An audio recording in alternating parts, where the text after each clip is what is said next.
Hi there, I'm Barry Mitchell and I'm going to tell you how to SEO your small business website. If you've just had a small business website designed and you're not getting found on Google, there is good reasons for that, and submitting your website to Google through the Google submit link is completely pointless because Google will never find your website doing that. So what you have to do is get links into your website, optimize your website for your chosen search terms, and then hopefully you can get good rankings from that, but we are going to show you how to do that anyway. First of all, what I want you to do is I want you to download Google's Chrome browser. The reason I want you to use Google's Chrome browser is because you can install lots of free apps into the browser that will help with your SEO. So download Google Chrome, and the first thing I want you to do is install an app called Meta SEO Inspector. The Meta SEO Inspector will inspect your meta tags throughout all of your pages to make sure that you have unique meta tags. Also, it will tell you if you have the correct length of meta tags. For instance, make sure you have correct titles, they are the correct length, they are unique. Make sure you have the correct descriptions, they are also unique in the correct length as well. And the Meta SEO Inspector will do that for you. Then download Check My Links. What Check My Links does is it checks all of the links in the navigation of your website to make sure that the navigation links and the contextual links are all pointing to pages that are relevant for those links. So if you have any dead links, you will see a white page.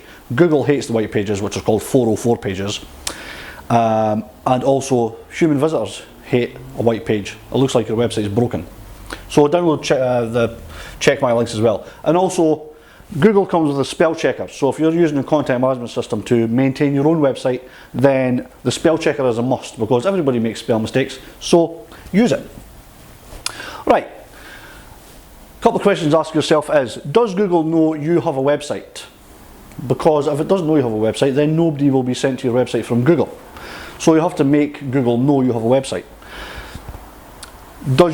Does all of the pages on your website have titles and meta tags? If it doesn't, then it's simple enough to put them on. So put the meta tags on. If you've got like a content management system, like I say, then the content management system should actually have the facilities to put on your titles and meta tags just by filling in the forum boxes, which will probably be called title and description. Forget about the keywords meta tag because it's completely useless. Do you have keywords in your tags and text? If you don't have keywords in your tags and text, then how do you expect Google to know what your website is about? So if you are a plumber in Dundee, for instance, then you would have a title saying plumbers in Dundee, maybe a hyphen, then your business name. What you don't really want to do is put in plumbers in Dundee, hyphen, plumbing in Dundee, hyphen, heating engineers in Dundee, because it looks spammy. So you're more likely to get a click onto your page if the title reads well, so that the person understands, granted that you're a plumber in Dundee, but even if you have your business name or we provide an excellent product or service or whatever, then it's more user friendly, so you'll get more clicks through. So the next thing we can move on to is presentation and quality of content. I really hate websites with these things on it, which are animated GIF images. Why would you have an animated GIF on your website? This is not 1999. There is much better technology nowadays to have better things than animated GIFs. For instance, you could have jQuery slideshows which present pictures much better and they don't look like little horrible cartoon men that just make two horrible motions. Forced pop-ups. I'm sure that when you're looking at websites you see pop-ups often, and the first thing you do when you see a pop-up is close it. So pop-ups are completely pointless. So don't use pop-ups. Forced music. Why would you want anybody to be forced to listen to music if they don't want to listen to music? People have probably got their media player playing, so if you're forcing people to listen to music on your website, they will instantly hate your website and go elsewhere and take their money with them as well. Short pages with lack of content. So let's say you've got a page on your website that has maybe, let's say actually you've got 4 pages on your website. These 4 pages have only got 50 words on per page. Why don't you take the 4 pages, combine them into a 200 word page, then the search engine will appreciate it more, plus the human visitor will appreciate it more because it looks like you've put in more effort into the page. Under construction pages. Why would you want an under construction page? It looks like you're slacking. So leave off under construction pages, especially ones with animated GIFs, because they look even worse, like the the yellow and black chevrons with a wee man with a hammer. They're completely horrible. Leave them off at all costs. Scrolling text.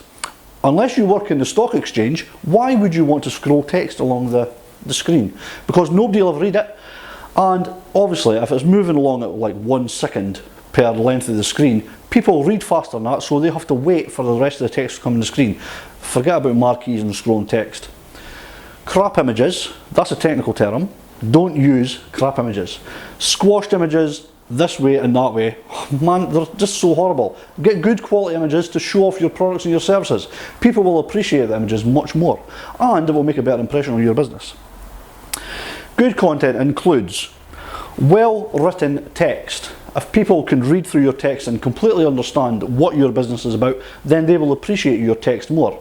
Rambling on about how long your business has been on the go and like what your dog's name is, all this kind of rubbish that people used to put on websites, what's the point in putting that on? Put on good written text, get to the point, and don't put any rubbish on your text. Keep it fluff free and people will appreciate your text. Get to the point. Again, well written text will get to the point, so please get to the point because nobody wants to read a load of rubbish. Intuitive navigation. If you put navigation on your website that takes maybe 2 or 3 clicks, like you click on it and it brings down a drop down menu, then you've got to click on something else, then you are basically holding people up. So what to do is put on intuitive navigation. If you've got a simple website for, let's say, for again a plumber, if you put the navigation down the side and tell people what page they're on, so if they're clicking on heating engineering, tell them that the title is heating engineering, highlight the button. If you're putting on like mouse overs and stuff, keep them subtle. There's no point in putting on overly exaggerated, flashy navigation and stuff like that because, well, what's the point? It's completely pointless. Keep it simple and to the point. Make it intuitive and people will appreciate it. Clean layout and design. Again, try to keep animation off your website as much as possible because animation is a thing of the past. Also, flash applets with like explosions and all this kind of stuff, completely horrible. And also, if you use any Apple products, it's unlikely that people are ever going to see these animations because Apple products don't run Flash at all unless you install plugins. And of course, Windows browsers, they need plugins as well for Flash applets. So try to avoid Flash unless you're advertising games, for instance, then you need Flash. But if you are advertising games, people will have Flash installed anyway. But like I say, if you are a plumber, hairdresser, all this kind of thing, you're better to avoid Flash because people have to then install third-party applications to make the Flash run. So try to avoid it. High quality images. If you put high quality images on your website, it will give a better impression, a more professional impression on your business. So put on high quality images. Remember, don't squash them and keep them optimized as well so that they download quickly and keep them as crisp as possible, and that will make a better impression on your business. Update regularly. If you can update your website regularly, people will come back to read new content. If you make your website and you put on, let's say you've got a news page on your website and you put on there news, this is our new website, welcome to our new website, and that's in, let's say, 2007, and you never update your news page again, people will think that you're either slacking or that you're not in control of your website, or you don't know how to maintain your website, or you don't know how to control your website. So if you have got news pages or a blog, for instance, please do update it regularly. The search engine will appreciate it, the human visitor will come back to see what you're up to, and that will bring you more money for your business. Simple as that. And most importantly, spell check.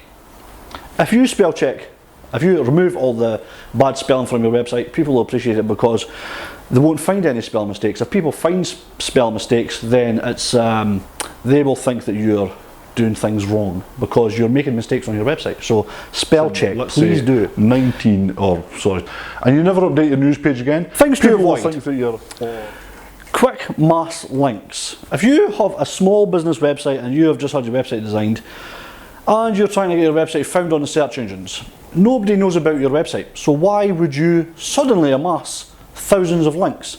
There are companies out there that will build you thousands of links very quickly, and what that will do is that will kill your website off and get your website banned. It'll get your domain name banned, and then you're just going to have to go and get a completely new website made, because your website will just look really bad on the internet. So don't build quick links, okay?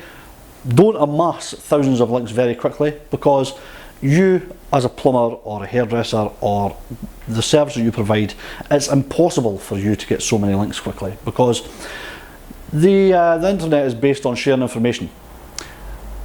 People link to each another through blogs and all this kind of stuff, and people build up maybe 2 or 3 links per week.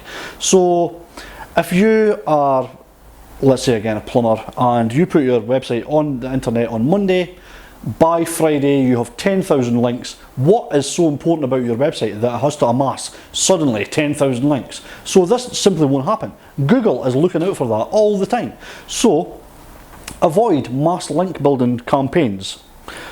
Try to build up natural links, maybe 1 or 2 links per week, and it will look natural, and you will be appreciated by Google, and it will send you more visitors, you'll get better rankings, and then you'll make more money. Link farms.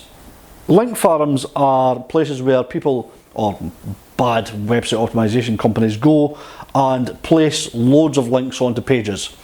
The pages are not categorized, they're just massive pages with lots and lots of really crappy links on them. So don't go onto link farms. In fact, avoid them at all costs, because you can imagine what kind of people are going onto these pages and adding their links just to get themselves found on Google. They should never be on the internet in the first place. So completely avoid link farms. Reciprocal links. A reciprocal link is when you give a link to someone and they in return give you a link as well. We get emailed every single day saying, can you please link to our website? It is for whatever it is that the person is trying to set up. For instance, maybe they're selling shoes. They say, can you put a link on our homepage to my website saying we sell shoes, or whatever it is that people type in to find shoes on the internet. We completely avoid them, because they are doing us no good whatsoever. They will put a link back to our website on one of their back-end pages, because they assure us that their website is already linked on the search engines and is an authority website on their particular subject matter. They have nothing to do with our subject matter, so the reciprocal link is completely pointless. And all you're doing is linking back to their website. Then you have to go and track their website to make sure that they are continually linking to you. But even if they are, their website's probably bogus anyway, so don't do reciprocal linking. It's bad news. Auto link tools. Auto link tools are tools that will automatically submit your website to blogs, directories, all this kind of thing. But what they'll do is they will do quick mass linking. So that's bad news as well, as you know from what I said in quick mass linking. So things to avoid: quick mass links, bad news. Link farms, even worse, avoid them at all costs. Reciprocal links, they could work actually, but try to avoid them, because Google knows you're doing it and you're trying to look as natural as possible. So avoid reciprocal links. They're not related to your website, so why would you even do it in the first place anyway? Auto link tools, they are bad news also, so avoid auto link tools. And they'll probably come with some kind of virus on them as well when you install them on your PC. So if you ever do any online banking, install some link tools, and some guy will go and buy his wife a pair of shoes off of your credit card. Value links. The best place to get links for your new business website are business associates. If you have any business associates who have established websites and they have a links page on them that allow you to add a paragraph of narrative, a link onto their website to your website, then contact them, ask them if they could have a link back to your website. It's not a reciprocal link, because you are not linking to them. What they're going to do is they are going to give you a little bit of recognition on the search engines and start to gain some trust for you on the search engine. Actually, it's just Google, never mind Yahoo and Bing, because Google is the main search engine. The Chambers of Commerce. Ask the Chambers of Commerce. If you're a member of the Chambers of Commerce, ask them if you can get a link onto their website, because the Chambers of Commerce are more than likely an authority website, so they will give you a lot of what's called link juice. So that will make you then look slightly more authoritative on the search engines. So business associates, Chambers of Commerce, really good place to get links from. The local council. that is a really good place to get a link from because it's a government body. So government bodies are obviously an authority on whatever it is that they do. So if you can get a good link on the local council's website, then that's a great place to get a link. Trade bodies and organisations. If you're a plumber and you're a member of some sort of plumbers organisations or plumber body, trade body, then ask them if they can link back to your website. Or even if you get, when you buy materials from the builders merchants or anything like that, if the builders merchants have a website, ask them to link back to you as well, because it's a good free link. You're giving them money, you can maybe get something extra in return. DMOZ, the DMOZ directory is a great place to get links. It's the oldest and the best human edited directory that there is. Google loves DMOZ because it's human edited. There is no spam or any garbage links on DMOZ at all. So that is a great place to get links. So let's look over what we've spoken about so far. Get the Google Chrome browser, install the tools. Check your meta tags and check your meta titles to make sure that they are all unique and there is no spammy phrases in them. So in other words, remember not to repeat things throughout your title. Plumbers in Dundee, plumbing in Dundee, heating engineers in Dundee. It's so spammy. It's better off putting plumbers in Dundee hyphen Bob the plumber or your company name here. Remember to put your keywords in the tags and in the text, and also remember and try and avoid the keywords tags. You're just going to waste time with that. Nobody reads it. The search engine simply does not read the keywords meta tag, so it's completely pointless. Remember the things to avoid, especially animated GIFs, forced pop-ups and music. Combine your pages, avoid under construction pages, avoid the scrolling text unless of course you're selling stocks, and remember and put on good quality high def images. Avoid crappy images at all costs because it will give a really bad impression of your business on the internet. When people come and look at your site, you want it to look its best, so crappy images, get rid of them as soon as possible. Well written text, get to the point, keep your navigation intuitive. Remember, don't allow your website designer to put on flash animated navigation or pure JavaScript animation. The reason is this: they look tacky. Also, Google cannot read through the flash animated navigation, so it won't find the internal pages of your website. Also, that's the case with the pure JavaScript navigation as well. High quality images to make yourself look good and keep the images optimized so they load quickly, and update regularly. If you've got a news page, put things on it regularly. It's easy enough to go on a Friday night, write 50 words onto your news page. It's a very simple thing to do. Or if you have a content management system installed into your website, just go onto the pages and change things about. If you think the content is getting a bit stale, don't be afraid to change it. The search engine will appreciate you changing your content because the internet is based on sharing information. So if you update your information, you're sharing your information. So the search engine will send more people. And remember, spell check, very important. Thanks for watching the video. I'll try and make a new one next week. So it won't find the internal, the pure JavaScript navigation as well.